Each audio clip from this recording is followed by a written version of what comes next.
प्रश्न, राजनीतिक सिद्धांत के उपागम क्या है? विभिन्न राजनीतिक सिद्धांतों के उपागम का वर्णन करें। उत्तर, राजनीतिक सिद्धांत के परंपरागत उपागमों में दार्शनिक उपागम, ऐतिहासिक उपागम, वैधानिक उपागम एवं संस्थागत उपागमों को सम्मिलित किया जाता है। 1. दार्शनिक उपागम। राजनीति अध्ययन में दार्शनिक उपागम सर्वाधिक प्राचीन है, जिसे नैतिक, मानकीय और तात्विक उपागमों के नाम से भी जाना जाता है। इनके अनुसार, राजनीतिक सिद्धांत का अध्ययन मूलतः एक अच्छे राज्य एवं एक समाज का अध्ययन है, एवं राजनीतिक वैज्ञानिक को एक अच्छे समाज और राज्य का ज्ञान होना चाहिए। इनके अनुसार, राजनीतिक वैज्ञानिक का कार्य केवल अपने मतों को व्यक्त करना ही नहीं है, बल्कि एक अच्छे समाज के निर्माण को प्रेरित करना है।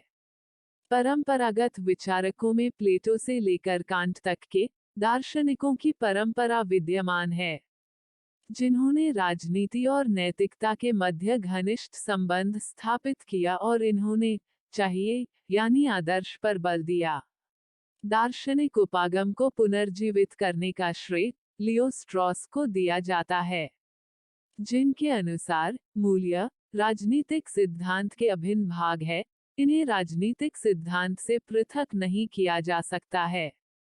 इन्होंने उस प्रवृत्ति की भी कड़ी आलोचना की, जिसमें राजनीति विज्ञान एवं राजनीतिक दर्शन के मध्य कृत्रिम भेद स्थापित किया गया है।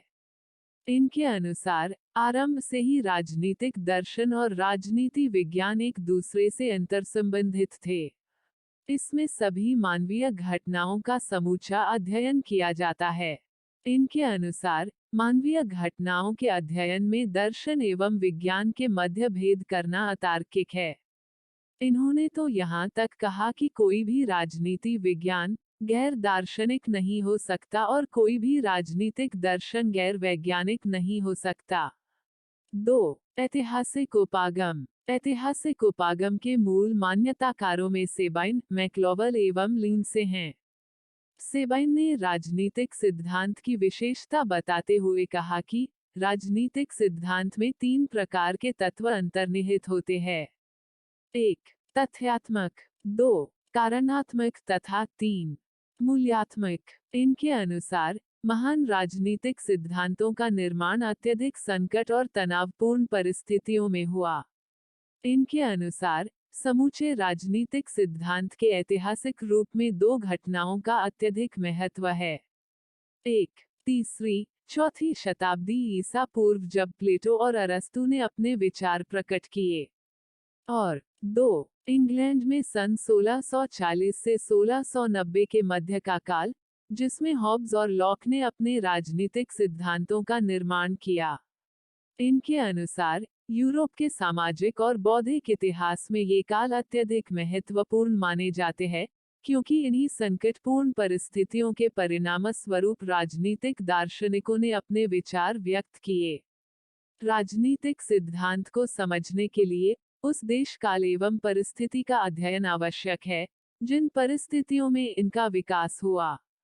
यह आवश्यक नहीं है कि राजनीतिक सिद्धांतकारों ने इन घटनाओं में प्रत्यक्ष भागीदारी की हो, लेकिन वे इन घटनाओं से प्रभावित होते हैं और साथ ही स्वयं भी घटनाओं को प्रभावित करते हैं। सेबाइन के अनुसार, राजनीतिक सिद्धांत का उद्देश्य दोहरा होता है। 1. अमूर्त विचारों का निर्माण करना, और 2. ऐतिहासिक परिस्थितियों को प्रभावित करना। यह बिंदु उल्लेखनीय है कि राजनीतिक सिद्धांत सत्य है या असत्य, इसके मूल्यांकन की आवश्यकता होती है। राजनीतिक सिद्धांत व्यर्थ की बौद्धिक गतिविधि नहीं है, बल्कि इसके द्वारा लोगों को सहमत किया और विश्वास में भी लिया जाता है। सेबाइन के अनुसार, राजनीतिक सिद्धांत में राजनीतिक विचार, राजनीतिक दर्शन तथा राजनीति विज्ञान भी सम्मिलित होते हैं। ऐतिहासिक उपागम की आलोचना। ऐतिहासिक उपागम की आलोचना मूलतः अनुभववादी विचारकों द्वारा की गई। 1. ईस्टन के अनुसार, इन विचारकों ने इतिहास की घटनाओं का अध्ययन करके केवल विचारकों द्वारा प्रतिपादित मूल्यों को पुनर्जीवित किया, न कि इतिहास के मूल्यों का आधार बनाकर अपने किसी नए विचारों का निर्माण किया। ईस्टन के अनुसार यह कार्य मूलतः इतिहासकारों का है, न कि राजनीतिक सिद्धांतकारों का।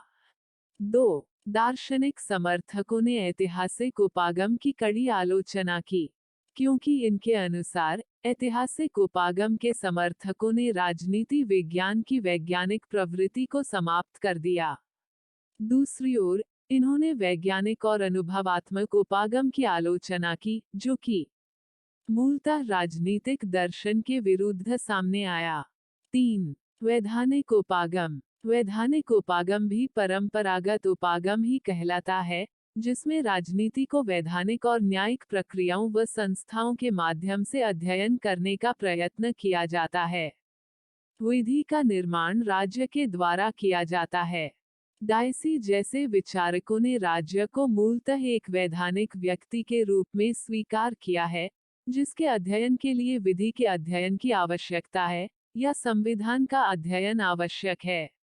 इनके अनुसार एक संगठित समाज मूलतः एक राजनीतिक या सामाजिक गतिविधि नहीं है, बल्कि यह विशुद्ध वैधानिक व्यवस्था है। इस वैधानिक उपागम का आरंभिक उल्लेख बोंडा, हॉब्स जैसे विचारकों द्वारा पाया जाता है। हॉब्स ने स्पष्ट कहा कि संप्रभु राज्य सर्वोच्च विधि निर्मात्री संस्था है। इनकी आज्ञा के पालन न करने के परिणामस्वरूप दंड प्राप्त होते हैं। यद्यपि आलोचकों के अनुसार यह उपागम अत्यधिक संकीर्ण है, जिसमें केवल विधि पर ध्यान दिया गया है, मनुष्य के जीवन के समूचे पहलुओं पर नहीं। 4. संस्थात्मक उपागम। इसके अंतर्गत सरकार की औपचारिक संस्थाओं का अध्ययन किया जाता है, जिसमें विधायिका, कार्यपालिका और न्यायपालिका सम्मिलित है। इस उपागम का उल्लेख वॉल्टर बेजॉट, मुनरो और लॉर्ड ब्रॉयस जैसे विचारकों में पाया जाता है, जिन्होंने राजनीतिक सिद्धांत के अध्ययन में राजनीतिक व्यवस्थाओं के अध्ययन पर मूल बल प्रदान किया। संदर्भिक दृष्टिकोण। संदर्भिक दृष्टिकोण का निर्माण स्किनर व पोलाक जैसे विचारकों द्वारा किया गया, जिनके अनुसार राजनीतिक सिद्धांत के अध्ययन के लिए पाठ्य पुस्तक की बजाय संदर्भ पर ध्यान देना चाहिए, क्योंकि किसी भी सिद्धांत का मूल्यांकन करते समय संदर्भों की उपेक्षा नहीं की जा सकती। जैसे, यदि प्लेटो की रिपब्लिक का अध्ययन करना है और न्याय के सिद्धांत को समझना है, तो इसे संदर्भ के अनुसार ही परिभाषित कर सकते हैं। किसी विचारकों के सिद्धांत को एकांकी और संदर्भ से काटकर अध्ययन करना निरर्थक एवं अपूर्ण है। 5. राजनीतिक सिद्धांत के आधुनिक उपागम। व्यवहारवादी उपागम, समाजशास्त्रीय उपागम, मनोवैज्ञानिक उपागम, इन्हें ही राजनीतिक सिद्धांत के आधुनिक उपागम कहा जाता है। 1. व्यवहारवादी उपागम का आशय राजनीति विज्ञान की विषयवस्तु को वैज्ञानिक अध्ययन प्रविधि द्वारा समझने का प्रयास है।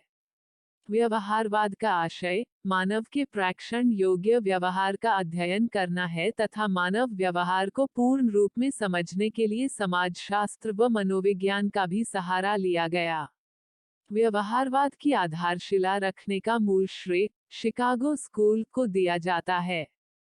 व्यवहारवाद को बौद्धिक रूप में स्थापित करने का श्रेय Charles Merriam, the new aspects of politics व Harold Lasswell, who gets what, when और हाउ को दिया जाता है। चार्ल्स मैरियन व लॉसवेल दोनों ने राजनीति विज्ञान में मनोविज्ञान का प्रयोग किया। व्यवहारवाद की मूल मान्यता। व्यवहारवादियों के अनुसार राजनीति विज्ञान भी प्राकृतिक विज्ञान की भांति एक विज्ञान है। राजनीति विज्ञान और प्राकृतिक विज्ञान में कोई गुणात्मक अंतर नहीं होता। अतः राजनीति विज्ञान का अध्ययन भी वैज्ञानिक प्रविधि से किया जा सकता है। डेविड इंस्टन ने व्यवहारवादी आंदोलन के 8 बौद्धिक आधारों का निर्माण किया था, जो निम्न है। 1. नियमितता। 2. सापेक्षता। 3. मूल्य निरपेक्षता। 4. तकनीकी। 5. गणना। 6. व्यवस्थापन। 7. विशुद्ध विज्ञान। 8. एकीकरण। 2. समाजशास्त्रीय उपागम। इस उपागम के मान्यताकारों के अनुसार राज्य मूलतः एक सामाजिक संगठन है जिसकी मूल इकाई व्यक्ति है। समाज की विशेषता का वर्णन व्यक्तियों के गुणों के आधार पर किया जा सकता है। इसीलिए सभी प्रकार की राजनीतिक क्रियाएं समाज में ही संचालित होती है। इसलिए राजनीतिक व्यवस्था के आनुभविक अध्ययन में सामाजिक प्रक्रियाओं का अत्यधिक महत्व है। उदाहरण के लिए यदि भारतीय व्यवस्था का अध्ययन करना है, तो इसके लिए धर्म, जाति और नृजातीय कारकों का अध्ययन आवश्यक हो जाता है। समकालीन राजनीतिक सिद्धांत के अध्ययन में आमंड और डेविड ईस्टन जैसे विचारकों द्वारा सामाजिक उपागम पर बल दिया गया, क्योंकि सामाजिक पृष्ठभूमि के अभाव में व्यक्ति के व्यवहार की सही समझ संभव नहीं है। ईस्टन ने एकीकरण पर बल दिया। कुछ समकालीन सिद्धांतकारों ने राजनीति एवं समाजशास्त्र के अंतर संबंध को निर्मित करते हुए राजनैतिक समाजशास्त्र का निर्माण किया।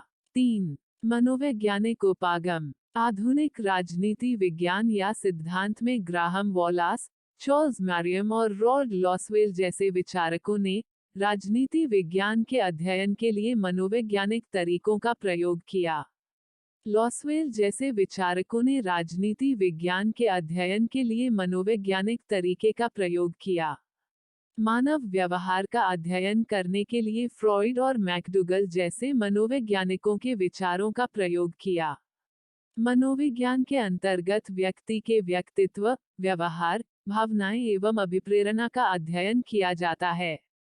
लॉसवेल ने स्पष्ट रूप में फ्रॉइड के मनोविज्ञान का प्रयोग राजनीतिक व्यवहार के अध्ययन के लिए किया। चार्ल्स मैरियम ने राजनीति विज्ञान या सिद्धांत के आनुभविक अध्ययन पर बल दिया। उनके अनुसार राजनीति मूलतः शक्ति का अध्ययन है। लॉसवेल ने शक्ति के इसी अध्ययन को प्रभाव के अध्ययन के रूप में व्यक्त किया। उनके अनुसार भविष्य की राजनीतिक समस्याओं का विश्लेषण, समाधान भी मनोविश्लेषण से ही संभव है। इनके अनुसार यदि राजनीति शक्ति का संघर्ष है, तो संघर्ष के कारण मनोवैज्ञानिक होते हैं। परंपरागत उपागमों की प्रमुख विशेषताएं। परंपरागत उपागमों की कुछ सामान्य विशेषताओं का भी वर्णन निम्न प्रकार किया जा सकता है। 1. संगठन स्वरूप पर बल। वर्णित परंपरागत उपागमों की एक सामान्य प्रमुख विशेषता यह है कि इनके द्वारा कार्यों की अपेक्षा राज्य, सरकार तथा अन्य राजनीतिक संस्थाओं के संगठन व स्वरूप पर अधिक बल दिया जाता है। 2. औपचारिकता व संवैधानिकता पर बल। परंपरागत उपागमों के द्वारा विषय की औपचारिकता तथा संवैधानिकताओं पर अधिक ध्यान दिया जाता है तथा इसमें राजनीतिक संस्थाओं जैसे सरकार, राज्य, राजनीतिक दल आदि के कानूनी पक्ष का अध्ययन किया जाता है। 3. नैतिकता का राजनीति में प्रवेश। परंपरागत उपागमों में, विशेष रूप से दार्शनिक उपागम ने, नैतिकता को राजनीति का एक आवश्यक अंग बना दिया है। प्रसिद्ध दार्शनिकों ने भी राजनीतिक जीवन में आदर्श उद्देश्यों व मान्यताओं को महत्व देकर राजनीति में नैतिकता का समावेश कर दिया है। 4. अतीत का आधार। सभी परंपरागत उपागमों की एक विशिष्टता है कि वे अतीत का आधार लिए हुए हैं। प्रायः समस्त उपागमों में अध्ययन का विषय तथा राजनीतिक संस्थाओं का अध्ययन प्रस्तुत किया जाता है। 5. सामाजिक व आर्थिक तत्वों के योगदान का अभाव। परंपरागत उपागम इस दृष्टि से पूर्णतया असफल सिद्ध हुए हैं कि मनोविज्ञान व व्यक्तित्व तथा सामाजिक व आर्थिक तत्वों के राजनीतिक विज्ञान को दिए गए योगदान का विस्तृत वर्णन कर सके। परंपरागत उपागमों का महत्व और उपयोगिता। उपरोक्त सभी उपागम अपने अपने क्षेत्र में विशेष अध्ययन प्रस्तुत करने में पूर्णतया सक्षम है, किंतु फिर भी वे पूर्ण नहीं है, वरन एकांगी है। राजनीतिक क्षेत्र में इनके योगदान को नगण्य ही कहा जा सकता है। वस्तुतः इनकी उपयोगिता राजनीति विज्ञान का पूर्ण अध्ययन प्रस्तुत करने के प्रयास से अधिक न होकर राजनीति विज्ञान की विषय सामग्री जैसे समस्याओं, संगठनों, कार्यों, प्रविधियों आदि के मौलिक आधार पर परिप्रेक्ष्य को व्यापक बनाने में अधिक है। एक एक करके यदि देखा जाए तो इन सभी की अपनी अपनी उपयोगिता है, क्योंकि उन्होंने राजनीति विज्ञान की विषय सामग्री के अतीत, आदर्श, ऐतिहासिकता व मनोवैज्ञानिकता आदि की दृष्टि से मूल्यांकित किए जाने की सुयोग्यता प्रदान की है। तो कुल मिलाकर इस प्रस्तुति में हमने राजनीतिक सिद्धांत के विभिन्न उपागमों के बारे में जानकारी प्राप्त की। प्रस्तुति समापन। आपका धन्यवाद। Disclaimer: This notes has been made after a lot of research, yet the accuracy of the answers may vary. The author assumes no responsibility or liability for any errors or omissions in the content of this notes.